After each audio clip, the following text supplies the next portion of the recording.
Isang pagpalang araw pong muli sa ating lahat mga kabiyahero. So ang atin naman pong pag-uusapan sa araw na ito ay yung pong alternatibong ruta patungo po sa isang bahagi ng lalawigan ng Masbate. At yan nga po ay yung bayan ng San Pascual na matatagpuan po sa isla ng Burias.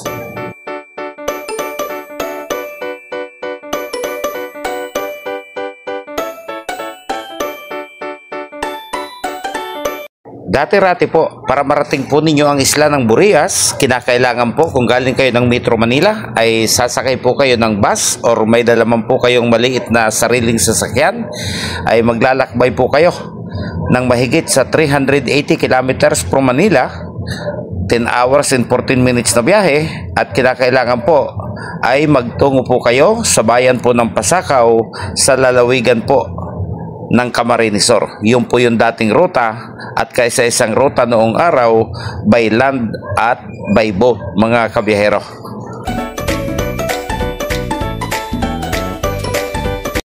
At mula po sa pantalan ng Pasakaw, Camarines Sur, maglalakbay po kayo ng ilang oras, tatawid po kayo ng karagatan hanggang sa marating po ninyo ito po mismong pier naman ng bayan po ng San Pascual dito po sa lalawigan ng Masbate mga kabiyahero.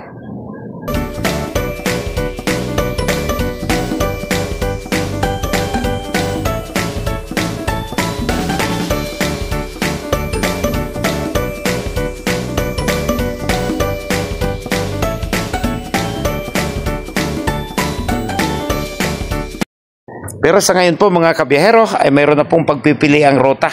At ito nga po ay ang bayan ng San Andres sa lalawigan ng Quezon mga kabiyahero. At mula po sa Metro Manila, ito po ay may distansya lamang na halos 320.8 kilometers.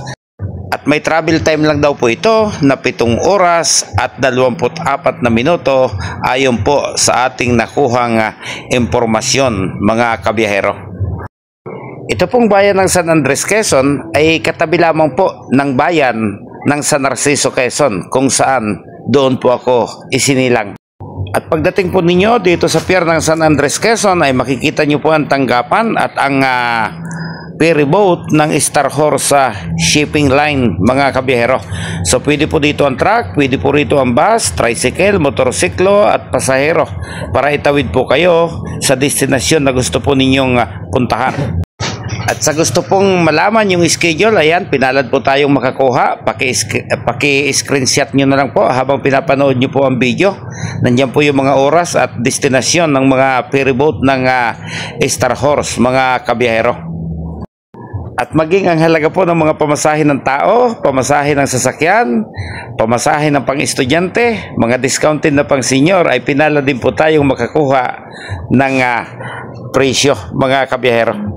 At kung may iba pa po kayong katanungan dyan po sa gawing ibaba ng presyo ay mayroon po kayong makikitang telephone number, pwede nyo pong kontakin o tawagan mga kabiyahero para sa karagdagan pang impormasyon.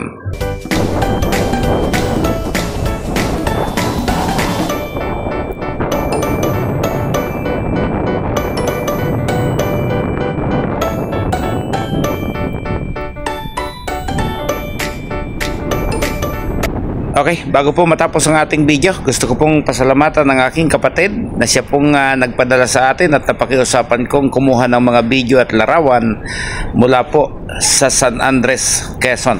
Dahil siya po ay nagtatrabaho sa pamilya po ng operator ng Star Horse.